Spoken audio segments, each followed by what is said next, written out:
What's up, Mets fans? Welcome back to Mets Postgame Show right here on both of our channels.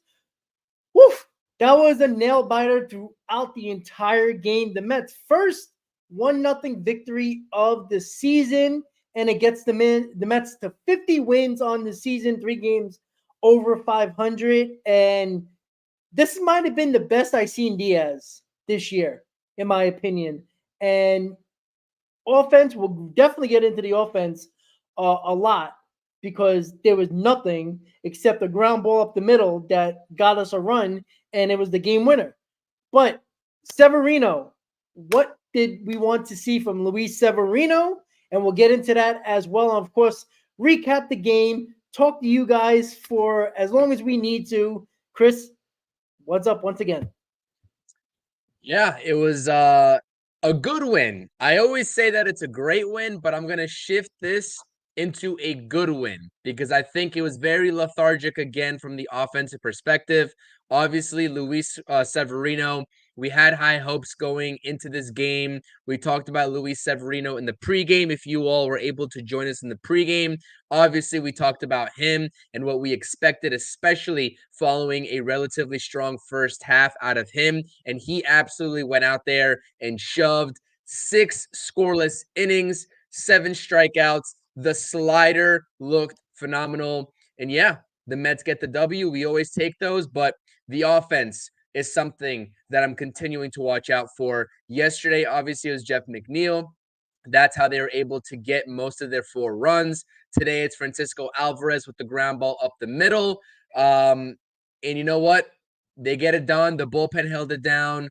I was screaming for insurance runs the entire game. They didn't get it for the pitching staff and the rotation, but you know what? They get it done. And I'm not going to sit here and complain because a W is a W, no matter how you draw it up. 50th win of the season for our New York Mets. It feels damn good. Yeah, absolutely. And look, we know how many games are left, right? We just played game number 97, right? Not many games to go, right? Not many games to go. And, I was kind of doing the math. My math sucks, but, if the Mets go 500 the rest of the way, they're around 82, 81, 82 wins around that area. What is it, 65 games, 64 games or something like that. The math sucks for me. But you'd be at least 3 games over 2 or 3 games over 500, and that should probably get you in most likely. And that's being modest. And this game was, it wasn't the difference. What I think yesterday compared to today was that there was a lot of good at bats. They were just hitting it right at people today. A lot of hard hit balls right at infielders, right at outfielders, and I think that was the difference from yesterday. Yesterday, there was a lot of bad at-bats, a lot of bad pitch selection when it came to noticing certain pitches. There wasn't good at-bats. Today, it felt like the at-bats were much better, and they were actually hitting the ball hard, even though they only had 6 hits to show for it. They could have had at least over 10 easily. Couple of good catches, couple of, unlucky ball placement, basically. And I kind of like the fact that they had better at bats and they hit the ball hard today for a lot of the guys. Like almost everybody in the lineup hit the ball hard today. Some got more lucky than others, but I like the approach today than they had to yesterday. You said it, right? You wanted to see better at bats. I said it in the pregame. They did that. Now the runs need to increase. Obviously, runners in scoring position, you can't go 1 for 12 in a game and expect to win every time. But another close game the Mets play. They play a lot of close games. I think probably more than 75% of the games have been close games with a game that's 1 or 2 runs deficit or ahead late in ball games. So they've been keeping that trend up regardless of how well they've been playing. They've been playing a lot of close games, Chris. And you know what? We got to, I wouldn't call it lucky. It was a well-pitched game on both sides. And look, the bullpen came in after Severino and did their job. And there's not more you can say except you take the win, number 50, and you come tomorrow and win another one and have a chance of winning the series the day after. Yeah, first of all, you got to tip your cap also to Roddery Munoz. Usually, the trend this season for the Mets lineup has been every single time they see a starting pitcher on the opposition the second time around or even the third time around, typically they do better. Roddery Munoz had everything working today again. Also, like you said, a little combination of luck where the Mets bats this entire series so far in the first two games have just been hitting bullets right at people, and they haven't been able to find any sort of green to compensate for that. But got to tip your cap to the Marlins pitchers today. And yeah, I completely agree with you. I have a live chat poll up on my stream right now on my channel. If you are a part of it, make sure you please vote. With this Luis Severino outing, I am posing the question to you all as viewers. Would you give, if you were David Stearns, Luis Severino a contract extension right now? Right now. Make sure you go ahead and vote. And we want to know your thoughts and opinions about that because I'm very curious what everyone thinks. But absolutely, the Mets bullpen definitely held it down today. Daniel Nunez, Jose Butto, Edwin Diaz, they got it done. They got into some jams. It felt like they were kind of tiptoeing around trouble, but they get the strikeouts when the strikeouts were necessary, and Edwin Diaz does not look back, and he saves the ball game. I believe, according to Key from Shea and Sons, this was the first time that Edwin Diaz has pitched in Miami since the mishap in the World Baseball Classic. If that's true, that's got to feel good. I'm not sure if that's accurate or not. I think it's accurate. I have not No, checked. before he got hurt, remember he blew the four run lead in Miami. That was the last time he pitched. Oh, it was the 4-run lead in Yeah, Miami. That's right. It was the blown yeah, save, not the yeah, World Baseball Classic yeah, injury. I might have yeah, misinterpreted his tweet, so apologies for that. yeah, Okay, because I was like thinking they definitely played a series in Miami yeah, this year, so he definitely got out there at some point. So apologies. I kind of mistook what that tweet said because it was toward the end of the game. But yeah, no, definitely. Like it's got to feel good because that park in general, whether you're taking into account the injuries or whether you're taking into account the blown save, yeah. um, it's got to feel good to succeed in that ballpark if you're Edwin Diaz. So happy for him. He looked dominant. And like you said, this might have been his best outing of the season so far. And he's had a lot of good ones ever since he came back from that IL stint. So listen, at the end of the day, I see this team and I see the comments in the chat. I see some people also on X saying, listen, this is the Marlins, one of the worst teams in the league. Why are we only winning by one run? Like you can't, this is not how you measure MLB games. Like that's not an accurate way to measure MLB games. You saw it in the last game of the Rockies series, right? Guy hits 3 home runs. They lose 7-3, I believe the final score was. I was in and out of that ball game, whatever. But this is the MLB. We talked about it in the pregame as well. The Marlins lineup is not as bad as everyone thinks. Their pitching hasn't been great, but their lineup is decently solid, enough to win them some ball games. So you can't take any opponents lightly, and I'm definitely not going to fault the Mets for only winning 1-0. Yes, I would have liked to see more runs on the board, and that's going to need to be fixed because obviously we just don't want to see one run on the board no matter who the opponent is. But at the end of the day, I'm not sitting here and discrediting W's against teams that have below 500 records. A team like the Phillies have made a killing on teams against teams with below 500 record, right? But with below 500 records. So why would we discredit the Mets at this point when W's matter just as much as the rest of them? So yeah, absolutely. Very proud of this team. Would like to see some more offense going out there tomorrow on Sunday. But you know what? We move a W's to W. Yeah, absolutely. And to your point with Severino, we talked about this in the beginning of June. Like you should put a contract offer to Luis Severino right now. You don't think he would take it, knowing that he still has to risk staying healthy the second half of the season and lose on a big contract? I give him a 2-3 year deal, maybe even a 3-year deal, because he's young. He's young. If he remains healthy, this is the Severino that we've seen in 2018 with the Yankees. Like that's how good he is. And I like that a lot. So in my opinion, we have to really talk about that more and push that point. Now, is it priority number 1? Not right now, but get back to Citi Field, have a conversation, see where he's at with the numbers. right? Because he's going to get paid, regardless if it's the Mets or somebody else. So I think you have to do that with Severino. At least try. He might not want to, but with his injury history, you might get him on a decent contract before he becomes a free agent. So I agree with that. I will say it's a slippery slope, and I apologize. I must correct myself. Chris Goodwin. I was on the road for the game 3 against the Rockies, so I apologize. 8-5. He's saying the Mets lost, but my point still stands on that. Like I said, sorry for getting the score wrong, but like the point still stands on that. What I want to say about Luis Severino is it's a very slippery slope for him to decide whether signing an extension in this season, during this season, is worth it for what you just said, right? The Mets can try to get ahead of the curve by getting a steal of a deal, but Luis Severino, let's not forget, this is a prove-it-year deal for him coming off of one of the worst, if not the worst, season of his career last year, and he's still in the prime of his career. A lot of people forget that. A lot of people, I don't know if they think that he's 34, 35 years old and he's approaching the end of his career. This guy is 30, 31 years old in the prime of his career and can get a decent contract as a number 3 or 4 level starter for a lot of good teams out there, right? Not only the New York Mets. So he might be reluctant to sign that 2-year deal, but like you said, Rob, there's a factor at play here where securing a contract when you know you are an injury-prone pitcher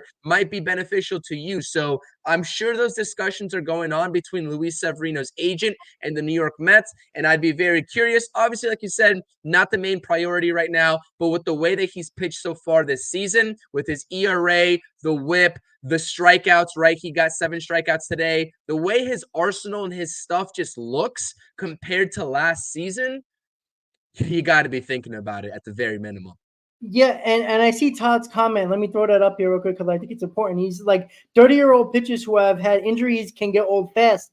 Yes, but also he hasn't had a lot of miles on that arm either. Remember, he didn't pitch a lot for the Yankees the last couple of seasons. I know that was because of injury, but he also hasn't been throwing 120, 130, 150 innings over the last couple of seasons either. Now, it's a risk, but you could talk about that with any pitcher. Like, you can't shy away from signing pitchers because you're afraid he might get hurt. If you do that, you'll never get pitchers.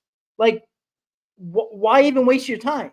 Like, you could say that with every pitcher. There's a pitcher that has injury history. You just have to bite the bullet. And I think Luis Severino is more of a high reward than high risk at this point. This year, it was low risk, high reward. So, and the Mets are benefiting at least through the first half of the season and his first start in the second half. Now, all can mean for nothing, and who knows what happens going forward, but it's not about stuff. It's not about him throwing a ton of innings over his career. It's about if he stays healthy, he has ace type stuff. We've seen it. Wouldn't it be nice to have somebody behind Senga for the next 2 or 3 years? I know Senga with possible, I don't think he can get that opt out now because of the innings, but imagine having 2 or 3 years of Senga and Severino as your 1-2, and now all you have to worry about for the next couple of seasons is your 3, 4, 5 starters. That's a big difference than needing an ace or needing a solid number 2. And you might get a big discount from a Severino than somebody that might be, on the free agent market that people might like, and you have to give $200 million to. Severino is not going to cost that much. He probably won't even cost $100 million over 3 years or 4 years. So that's what we're thinking. We're trying to get a little bit of a team-friendly deal, but also Severino gets paid because, again, he got $13 million coming off his worst season of his career. The way he's pitching now, if he continues that, he can probably be $20 million or more. Like, that's what pitchers are going for who are actually good. So we'll see. That is not, I would obviously. Yeah, to just back that comparison, I would think maybe a Sonny Gray-esque type deal for Luis Severino. Maybe a tad under that with the AAV. I believe he signed for 3 years, $75 million, if I'm not mistaken. So 25 a year. Yeah. I would say maybe a touch under that, but that's exactly like if I had to guess a projection for Luis Severino, that's what it would be. The third year kind of scares me a little bit. I would rather have 2, like you said, but if it must go to that 3 years, at this point, scared money don't make money. So Yeah, that's and that's what I'm on. you know what? And to incentivize it a little bit for that third year, give him some bonuses if he reaches a certain amount of innings. If he, I don't know, isn't in the top 5 of Cy Young, you give him a bonus or some stuff like that. Or even, if he pitches a certain amount of innings over 3 years, the fourth year option kicks in. Some type of incentive to make him sign a deal, because I think we're playing with fire here when it comes to, Severino. We keep on looking to the past and not, like, I know it's recency bias, but who are you going to get on the free agent market that hasn't been injured in their career and that has been as good or better than Severino? And it's still a risk. Wouldn't you rather save $100 million signing Severino than a guy like Walker Buehler, who's probably going to get $200 million on the open market, who's been injured and who has pitched less this year than Severino? So, you got to take your options and pick them wisely, because you don't want to spend $200 million on a guy that, yeah, he's great when he has the right stuff and he's healthy, but it's a dangerous game to play, because you can use that extra $100 million you're not going to give Buehler and give it to $80 to $90 million to Severino. That $100 million can go a long way in free agency and what you need to do for next season. Again, we're going way ahead of ourselves, but it's good. It's a good point, because Severino has pitched so well, which, besides me and you, Chris, not a lot of people thought Severino was a good signing, right? We said it from day one when we signed him, when we went on that live when they signed Severino. We thought that was a good signing. You bought low, even though $13 million is not low, but it was a low risk, high reward. And it's working out right now for the Mets 97 games into the season. So another good performance coming out. And look, we worried about Severino coming out of the All-Star break, not pitching in 12 days. And look, 2 hits, no runs, 3 walks, 7 strikeouts, 6 innings. And what I really, really liked, and people have been complaining about Mendoza taking out pitchers at moments like we thought he was going to take him out with in the 6th inning with 2 outs. What was happening? Oh no, he's going to take him out with 2 outs and bring in Nunez, and Buto. And we wouldn't have, some people would have went crazy if Buto didn't get the job done, but he spoke to Severino, the guy he knows more than anybody else on his team. And he spoke to him, and you saw right away Severino was like, I want to pitch, I want to pitch, I want to pitch. And Mendoza, with his gut, because I'm telling you right now, the book would have said to take his ass out, because you're protecting the innings and you're protecting the pitch count with Severino a little bit. When Sanger comes back and you go to the 6th man, as they talked about on the broadcast, everybody's innings are going to get lightened up a little bit or stretched out a little bit based on the 6-man rotation. But also, you might hurt your bullpen in the long run as well, which leads to the deadline and adding some better arms that can go multiple games in a row, and you don't have to worry about them, who are actually relievers. And we'll see how that goes. But that's the way I see it, Chris, with Luis Severino. I love the fact that he wanted to stay in that game, which I'm not shocked. A player usually does. But Mendoza making that decision, that wasn't a book decision. That wasn't analytical there. That was talking to his player and having a feel for the game. How many times have we bitched and moaned about managers don't having a feel for the game and are so analytical heavy and book heavy? Sometimes you got to use your gut and read the player. And he did that. Once again, he's done this many times this year. Look, managers are going to make questionable calls. Good managers, bad managers, great managers. But I like when Mendoza talks to his player and see where he's at. And see, hey, is your arm tired? Are you tired? We can get a fresh arm in here. Talk to your guys. And that communication is key to why I think Mendoza has really helped turn this around, along with the players playing well. But Mendoza keeping that calm mentality, that calm demeanor, having confidence in his players when nobody else does. I think that's a big thing, a big talking point to talk about, because of the fact that it's not talked about enough about Mendoza. He's had a really good season. And I think Mendoza has a lot to do with this team being where they're at right now because the feel that he has for his players and the confidence the players have in him. Yeah, this is a type of move that could have got Mendoza some serious heat amongst this fan base, right? Like he was going out there, and this isn't the first time that we've seen Mendoza do this, where he goes out there seemingly wanting to make a pitching change, and Luis Severino's like, no, no, no, like I want to stay in this game. And they have that established rapport, right? Being together on the Yankees. So I really do feel like they have a good feel for each other. And like, listen, at the end of the day, Carlos Mendoza seems like, as a rookie manager, he is light years ahead of other rookie managers in terms of understanding the feel of the game and understanding the feel of the players and what they need in that certain circumstance or situation. He took a very big risk from an optic standpoint, right? Because these guys, at the end of the day, they do scroll X. They do scroll the news headlines the day after. If this went south for the New York Mets, and let's say Luis Severino doesn't get out of that inning unscathed, a lot of people are going to point to Carlos Mendoza, right? And having enough trust in your player to go ahead and do that in that heat of the moment during the game, in a close game, mind you, because the Mets couldn't get you any insurance runs, the Mets offense, that is a very big testament to the trust that he has in Luis Severino. So yeah, I absolutely love that. And I would probably still be talking about it in the same way if things did go south, because you can't get too caught up in the actual result of things. If you make the conscious decision with the best sort of mind frame or frame of mind and having the Mets' best interest at heart, which we would hope that everybody right in this organization does, and Carlos Mendoza does, then if you make that split decision to leave Luis Severino in the game, I'm going to back that 100%, no matter if that turns to a disaster or not. Now, a lot of people definitely have their differences in opinions.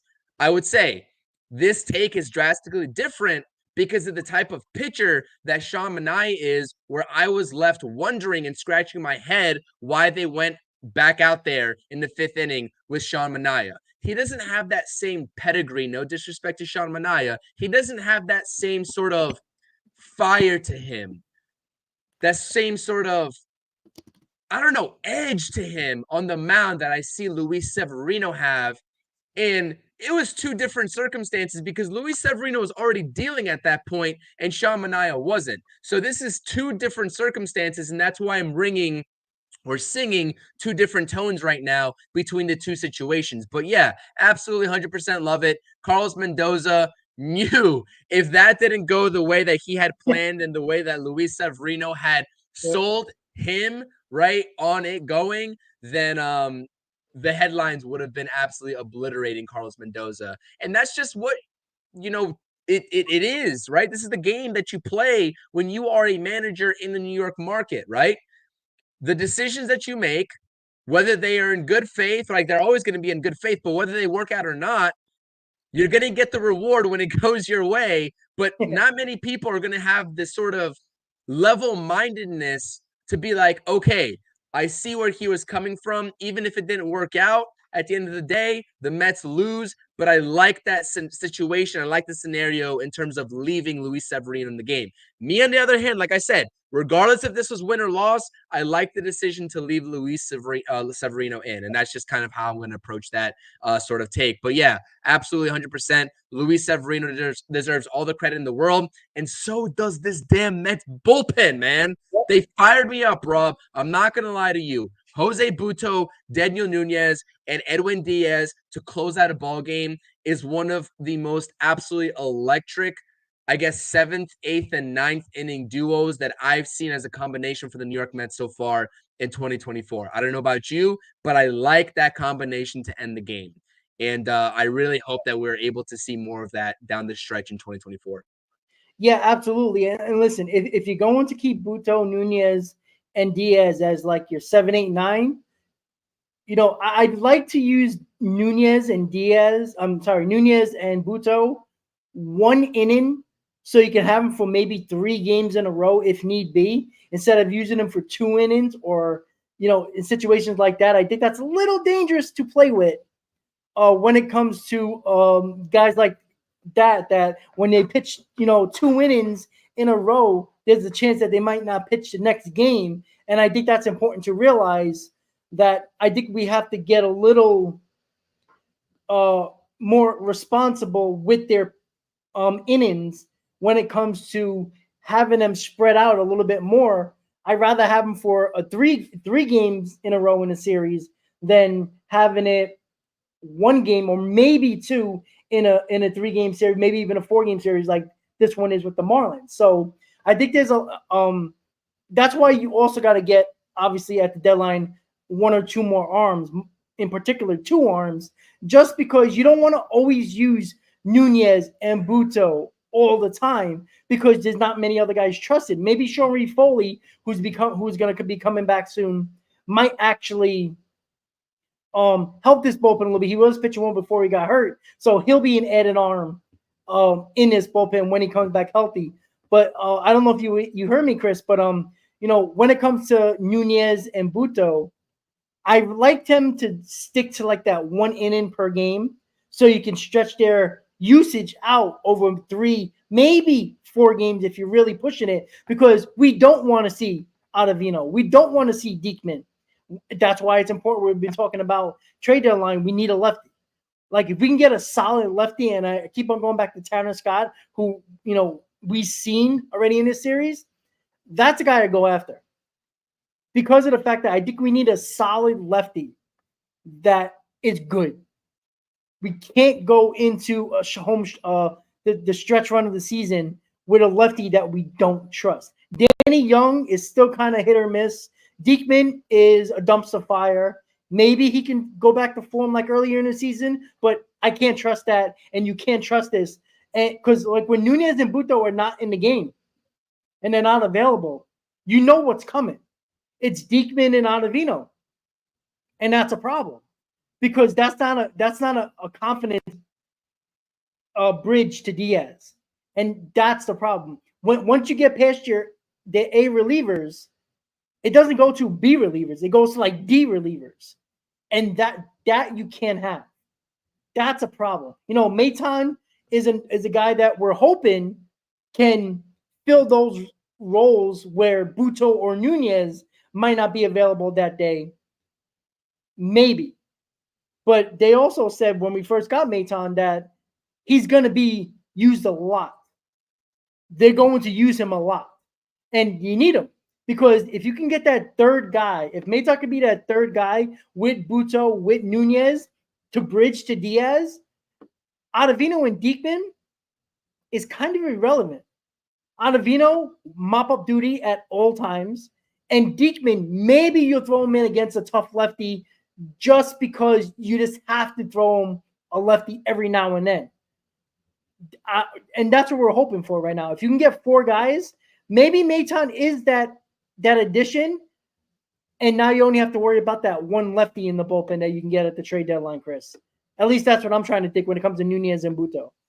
No, that's what I'm saying. So whenever we were in the first half and we saw Daniel Nunez going 2 innings, right, maybe even plus, because the Mets bullpen was just that much in shambles, my dream scenario, right, with the stuff that Daniel Nunez has, and this is, I think we see him back-to-back days, right, because he pitched last night as well.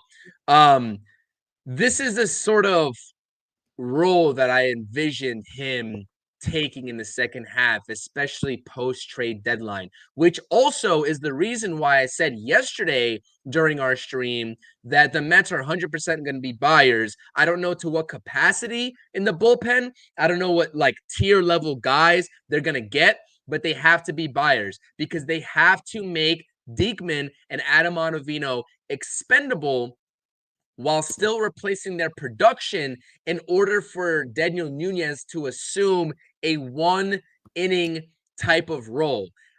Quite frankly, I know Daniel Nunez can pitch more than 1 inning. That is not optimal for the Mets. For him, and I think that's what you're trying to hit on, is that it's not optimal for the Mets bullpen to pitch him more than 1 inning, because by virtue of the trade, you would eliminate him at that point from pitching on back-to-back days, which he was able to do in this series so far. So I agree 100%.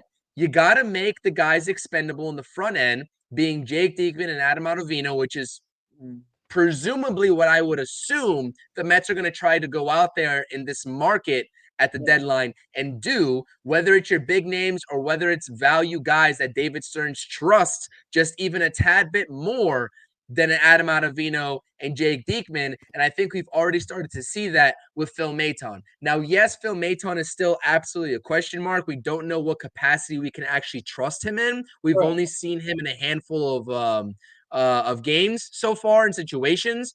But I'm going to tell you right now, if you are David Stearns and you are approaching this second half and you see what you have with a 1-2 combination of Edwin Diaz and Daniel Nunez, and you see what you have potentially in the electricity with the 95-mile-per-hour fastball and a changeup that will fool a lot of hitters, and Jose Butto making that transition from the rotation to the bullpen, you would be very hard-pressed to ignore your needs in the bullpen to try to not promote that 1, 2, 3 in the 7th, 8th, and 9th combo being your permanent combo in trying to make a playoff run. Like I said, I know I've had discussions surrounding Jose Butto going to the rotation, if the Mets are going to deal one of their rotation arms right now. But if the Mets do find it within themselves to utilize Jose Butto and make the conscious decision to keep Jose Butto in the bullpen, that 7th inning with Reed Garrett injured, right? We don't know what his status is coming back. Hopefully we do get him back. With Sean Reed-Foley's status unknown in terms of the injury moving forward, because he's had multiple so far this season. With Drew Smith being lost for the year. With Brooks Raley being lost for the year. With Nate Lavender no longer being an option to get called up. With him being lost for the year. We've gotten to a point where the Mets are going to have to make and pivot to a guy like Jose Butto potentially. And you know what? I'm fine with that. If they trust him enough to do that, I think he has shown me enough as a fan in order to believe in him for that 7th inning and keeping a close ball game close, or keeping the lead for the Mets in that 7th inning potentially. And they just got to find out who's going to be potentially pitching that 5th and mainly 6th inning. If you're a New York Mets pitcher, relief pitcher. So I 100% agree with you. They need to get to a point where they bring in enough guys in order to make Daniel Nunez and Jose Butto 1-inning guys. Because I know Jose Butto is also able to go multiple innings, but if you can also reserve him primarily for 1 inning, being that 7th inning, I'm going to take that all day long, and your bullpen's going to be in good shape because those guys are going to be fresh enough to potentially go back-to-back days. Yeah, exactly. And like, that's the idea. Regardless of what you do at the deadline, you need to have those main guys. If these guys, now, depending on who we get, right? We might get an 8th inning guy. We might get, a guy that can be a flex guy 7th inning, 8th inning, maybe a guy who was a closer on another team that we might throw in the 8th inning, right? But at the moment, if Jose Butto and Nunez and Diaz are going to be 7, 8, and 9, again, depending on, I'm assuming Nunez is definitely your 8th inning, your bridge guy to Diaz. In my opinion, that's who it is. You have to utilize them better. And look, I'm not blaming Mendoza here because he has no choice to pitch these guys multiple innings sometimes and pitch them back-to-back days because that's the only guys he trusts. And you got to win ball games here. You can't mess around with games, that are close like this, where he could have easily said, you know what, I used Nunez yesterday. I'm not going to use him. I want to save him for, tomorrow's game at the very least. But what are you supposed to do? Have a chance of losing this game by bringing in Diekman, Ottavino? No, you can't do that, right? We might suffer tomorrow, but it comes back to Christian Scott tomorrow, where the problem is you might have Jose Butto. I would think you would have Jose Butto available. You'll have Hauser available. I know people don't like Hauser right now, but he's going to be available. And he's probably going to be piggybacking off of Christian Scott like we've seen already with Christian Scott. So Hauser's coming into the ballgame probably in the 5th or 6th inning, depending on the pitch count of Christian Scott. So expect that tomorrow, right? You'll have Diaz available. That's good. Buto will probably be available, worst case scenario, if Hauser doesn't have it. So you got a couple of guys that I wouldn't say 100% trusted in Hauser, most likely, but you do have a decent amount of decent options going into tomorrow's game. Now, Monday, I know we're not there yet. That's going to be very interesting. Maybe Nunez being off today, maybe you'll have him available on Monday, but Monday might be the Ottavino Diekman game. Like, it's a strong possibility. So you just hope that the Mets put up 150 runs tomorrow, and you don't have to worry about using Diaz or using Hauser or anybody, or it might be Hauser, but save Budo for maybe the next 2 games, and that's what we're hoping for. So at this moment, you just got to win ball games, and you know what? Worrying about who's available right now is probably least on Mendoza's mind right now. Like, he's got to win every game, or at least try to win every game. And you can't protect every arm for tomorrow or the day after, because if you do that, you're trying to foreshadow, the games when you got a game in front of you that you're trying to win. And if you lose that game because you didn't use somebody, or you use a B or C level reliever who's not very good, and you lose, people are going to question that decision, Chris. So I think that's the balancing act that Carlos Mendoza is dealing with right now, with probably 3 trusted guys, maybe 3. And Buto, Nunez, and Diaz is the only 3 he probably trusts right now. Yeah, 100%. Listen, this Mets bullpen has undergone a lot of change so far this season. Change that you can't really account for if you are a GM or Pobo of a team like the New York Mets. And I agree with Ray here in the chat. Absolutely. The injury of Brooks Raley really was the start of everything changing for this Mets bullpen. Now, at that time, you found a gem in Reed Garrett, and we know where Reed Garrett is right now. He's on the IL, which doesn't really do you any good, and I hope for his speedy recovery, but it's just going to be plug and play, and us Mets fans, especially up until the deadline, have to accept that it's just going to be plug and play.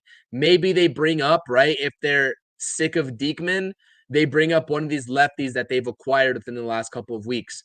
I believe Matt Gage is one and Alex Young most recently is the other. But again, they're hit or miss, don't have much sample size to them, and they fit the mold in the description of a plug and play type, I guess, approach is what I want to say. So I don't know.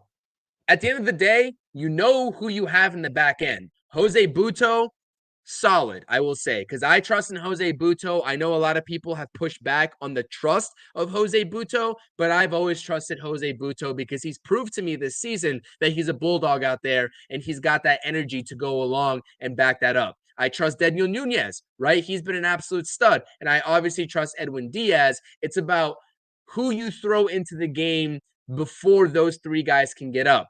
Adrian Hauser started off fantastic and definitely is supposed to be that long man in the bullpen.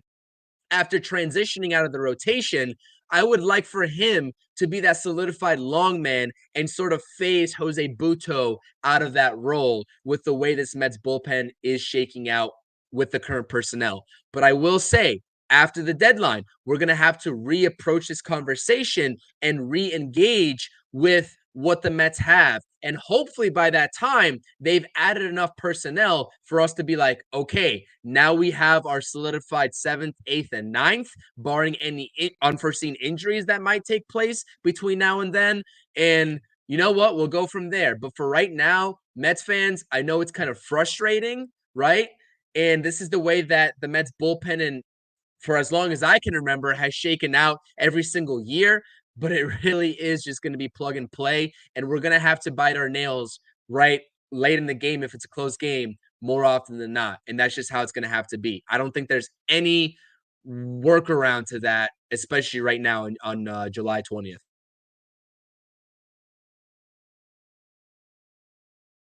Mute. Sorry about that. I'm on mute.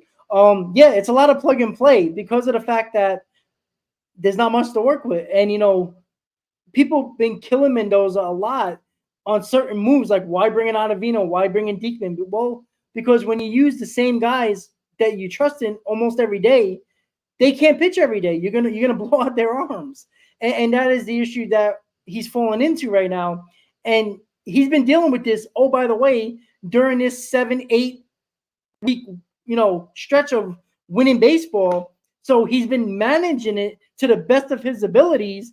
Some days it's going to be Ottavino and Diekman, piggybacking the starting pitcher, and you pray to whatever God you want to pray for, to hope that they pitch at least decent, and if they have a lead, hold on to it. So look, it's plug and play. It is what it is until we get reinforcements. If that's Sean Reed Foley and another arm at the deadline, then so be it. So we just have to deal with it. But that's where the offense comes in, Chris. And this, lack of runs that we see. I mean, they scored 4 yesterday, which is not terrible. I know it was only one guy mostly, but they scored 4 runs yesterday. They got 1 run today. The at-bats were better today than yesterday, as I mentioned earlier. But the offense still has to carry this team. As much as the starting pitching has been solid, the offense is going to continue to take this team where it needs to be until the reinforcements come in the bullpen. And now we can really be cooking with some good oil when it comes to an overall good team. Because, it was the starting pitching in the beginning of the year that was holding it down, doing pretty well. And the bullpen with the Rallies and the Smiths, and, even though Diaz was struggling, the bullpen was still pretty good in April and very early May. And then it seemed to turn around where everybody was bad in May. That's why we had the record we had in May. And in June, it was the offense and the starting pitching where the offense finally came around. So you see what happens when the offense carries a team. It's a lot easier to win, regardless of your starting pitching, regardless of your bullpen. You win a lot more games than you lose when the offense does their job.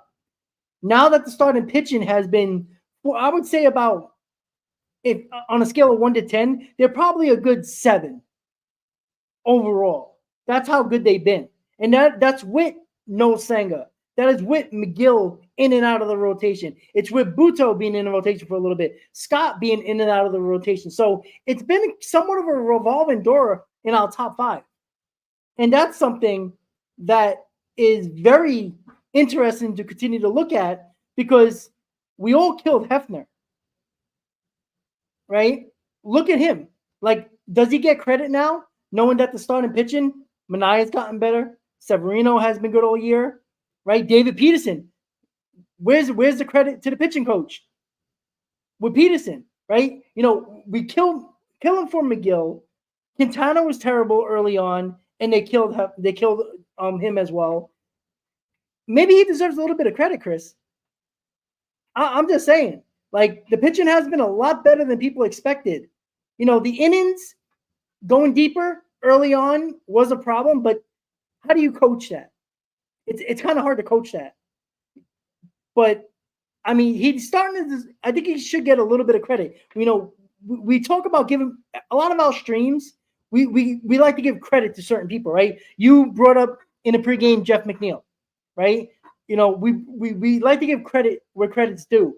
Do you think it's time to start giving credit to the man that a lot of people wanted fired over the last couple of seasons?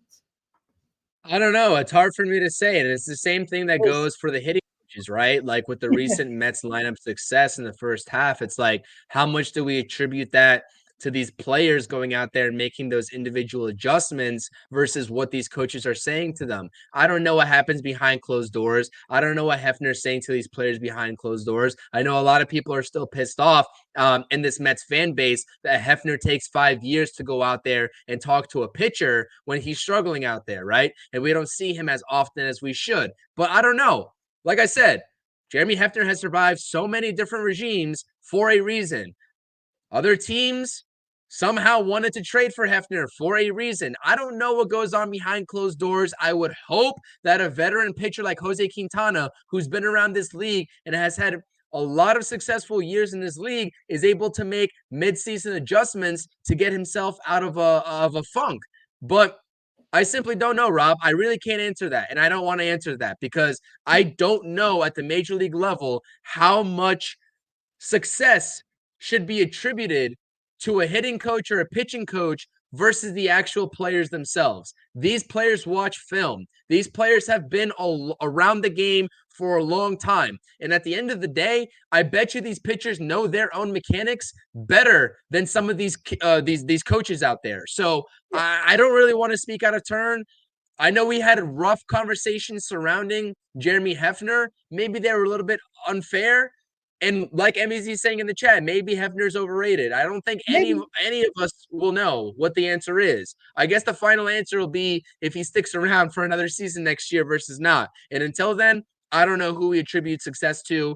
But what I will say is that I'd like to think these players are making adjustments. You heard it on the offensive side of Jeff McNeil. We've been talking about Jeremy Barnes. We've been talking about Eric Chavez. And we've been talking about the sort of approach and the styles of offense under these two hitting coaches. An unusual situation with co-hitting coaches, Eric Chavez coming back into the fold this season. They were talking about it specifically with Jeff McNeil's approach today. How in the first half, he was trying to guide baseballs and he was trying to beat the quote unquote still existing shift right to the pull side that they were sort of deploying on him. But now, as of recent, because Jeff McNeil, regardless of what he did today, has been taking better at bats as of recent. And we saw, especially last game, he's been hitting baseballs and he even hit a rocket today that just so happened to go into the glove of Josh Bell, I believe, at the first base line, on the first base line. So, what did they say? I believe it was Gary initiating this conversation in the booth.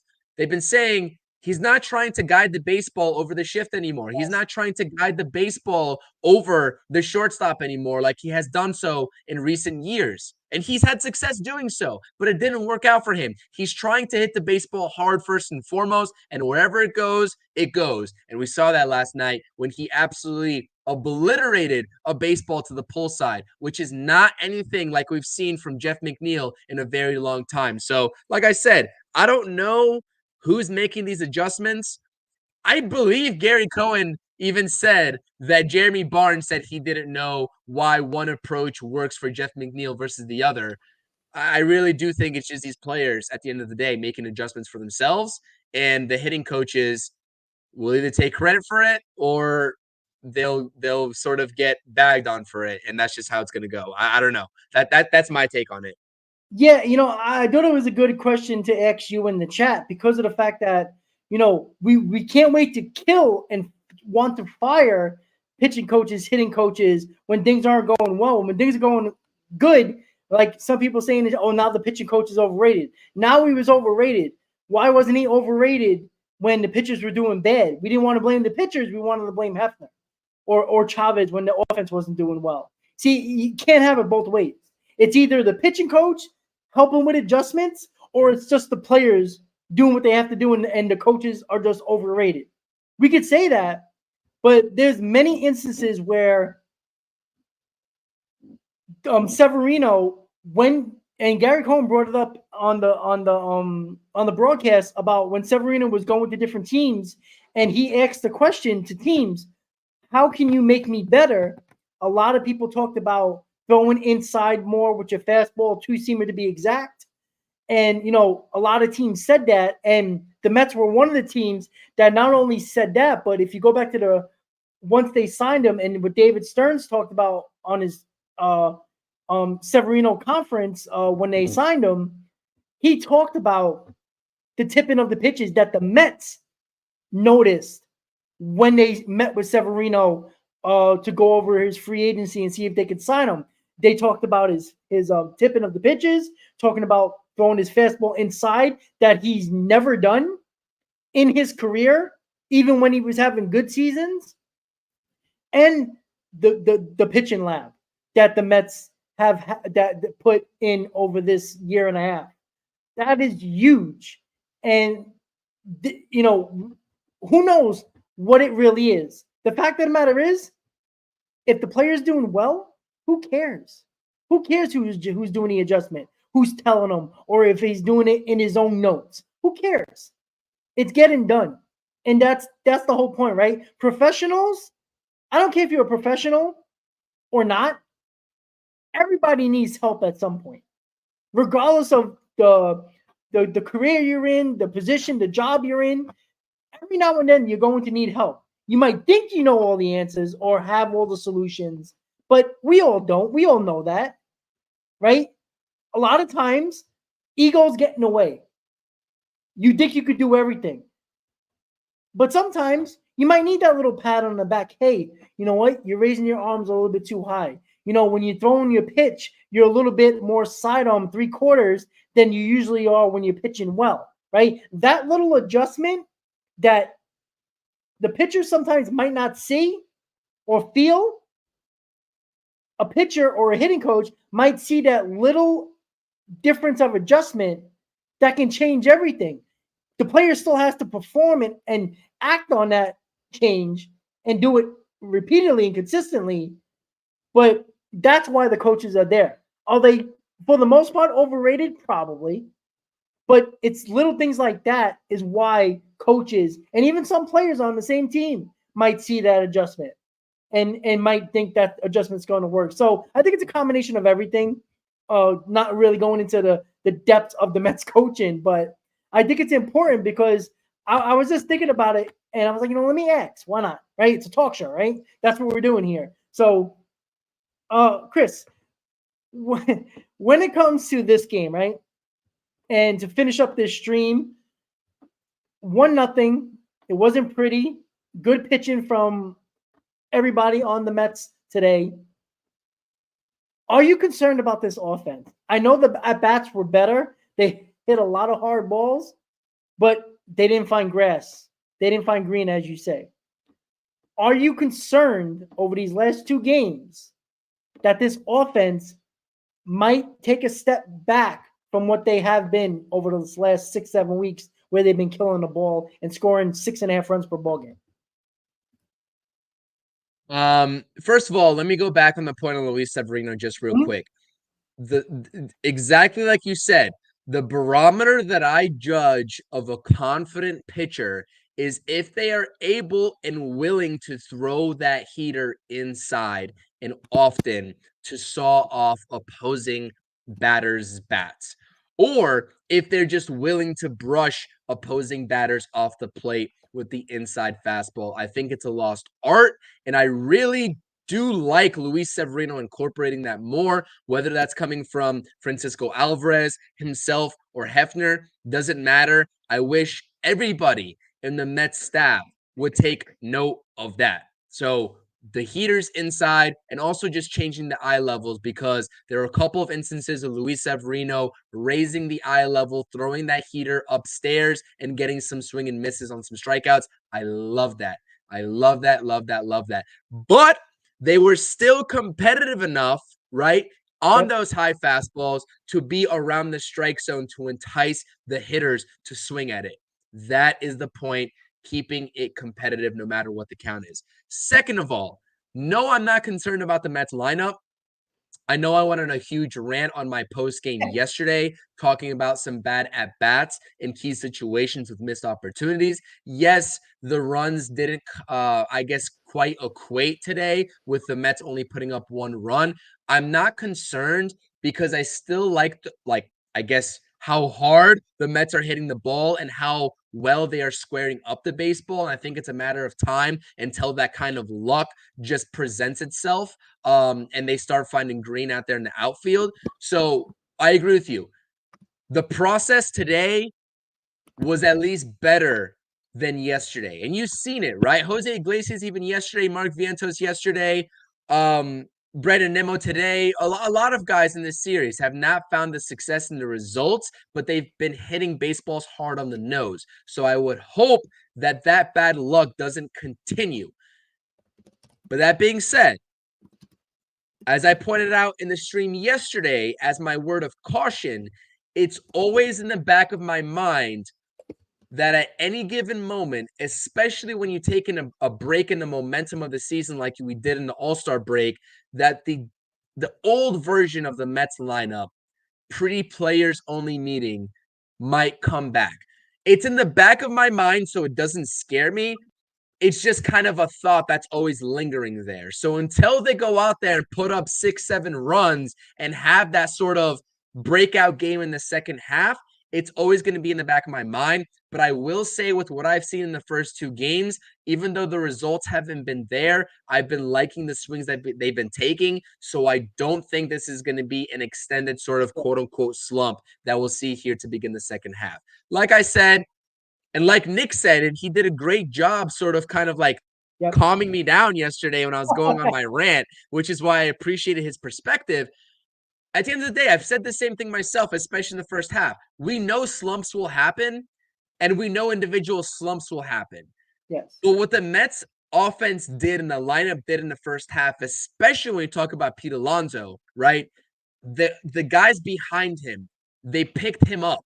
The guys around McNeil in the bottom of the order, they picked him up. And when they got going and the Mets started winning ball games more often than not, guys, they weren't in an extended team slump. They were still in individual slumps here and there, right? With Pete Alonso, Jeff McNeil, whoever. But the rest of the guys surrounding them picked them up. And I think that it's okay to go into individual slumps. If Mark Vientos goes for an 0 for 30 stretch or a 1 for 30 stretch here starting tomorrow, guess what? That's okay. As long as Francisco Alvarez starts to come around, as long as Pete Alonso right before Mark Vientos starts to come around, right? And that's what I think the Mets need to sort of mitigate happening. Avoid the team slump. Because at that point, it's very hard to win ball games. Yeah. We all will expect individual slumps. Nobody's perfect. So that's how I'll kind of end that question in what you just asked me. No, I'm not concerned. That is my first and foremost answer. But I will say, as talking about this team all season long, on screen here with you, individually, with Nick, whoever, it's in the back of my mind. Automatically, like no matter what, they can be playing their best baseball, and the next game comes around, I'm like, I hope we don't lay an egg today. But that's just me as a Mets fan. I think that's Mets fans in general. We just worry about what's ahead without focusing sometimes solely on what's right in front of us. And at the end of the day, I like the at-bats generally that the Mets took today. And that's a big step up from what we saw yesterday. And we just hope that it gets them in the right direction. And the results of it start producing themselves in terms of actual runs being scored. So we'll take the victory all day long, guys. The Mets win, and our Saturdays are all better because of it. I love it. Absolutely. I can enjoy my days off, or at least going into my day off, not being pissed off and cursing at people on X and getting upset in the group chat that we have very often. Get upset back and forth with each other. But it's all love. It's the love of the team. So that's where we are. So with that said, guys, the Mets win 1-0. It was a gritty performance. These 1-0 wins sometimes show a lot about the team. That, all right, the offense wasn't there. Guess who stepped up? The pitching today, right? Tomorrow, it can be the opposite way around, where the offense picks up the pitching, who might not pitch well. That is what Chris is talking about. Not only is the lineup helping each other out when somebody's not doing well, they pick each other up in that same lineup. The rotation, if the starting pitcher's not pitching great, the bullpen seems to keep it within range so the offense can come back. Everybody's chipping in. Everybody's doing what they need to do to make things happen, to win ball games. And that's why this team came back from the dead, from 11 games under to 3 games over. And by the end of tonight, could be in a second wild card or at least one of the wild card spots going into tomorrow. So if they continue that, look, there's going to be cold spells. You just hope they don't happen at the same time, like Chris said. So let's just see. We got Christian Scott on the mound tomorrow. Before anybody goes crazy, remember, he's on a pitch count. He's not going deep into the ball game. You're going to see Hauser, possibly Buto, and Diaz should be available. So that's probably your options going into tomorrow. So make sure you understand that going into that game tomorrow, because I don't want to get comments on the stream during the game and people are like, how dare they take Christian Scott? Look how great he's been. Yes, but they don't care about the situation. They care about his arm and his future, right? As much as we want to win every ball game, and they want to win too, They got to keep this kid healthy. That's what they're trying to do. They're trying to win while protecting an arm that is going to be part of our future. That's how teams think, not just the Mets. Not just the Mets. The Yankees are doing it with Heel. Many other teams are doing it around baseball. You just have to deal with it. But go into the game understanding that. So, Chris, it's always a pleasure. Pre-game, post-game today. Always a lot of fun. Everybody in the chat. Over 100 in my stream right now. I'm not sure how many Chris have, but he's on X as well, so he's killing it right now as well. Remember, guys, the Mets can lose ball games, but they can bounce back. We talked about that many times. Bounce back. So once again, guys, appreciate you guys tuning into the Mets post-game show. Mets win 1-0. We'll see you tomorrow for another game, game 98 of the season. Let's see if we can get 4 games over 500. Chris, have a great day. Everybody in the chat, have a great night. Let's go, Mets. See you tomorrow on a Sunday. Have a great night, guys. Let's go, Mets. Let's go, Mets.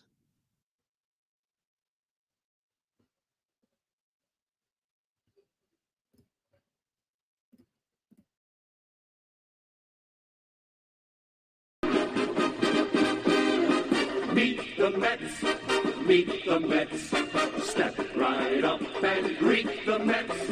Bring your kiddies, bring your wife. Guaranteed to have the time of your life because the Mets are rich.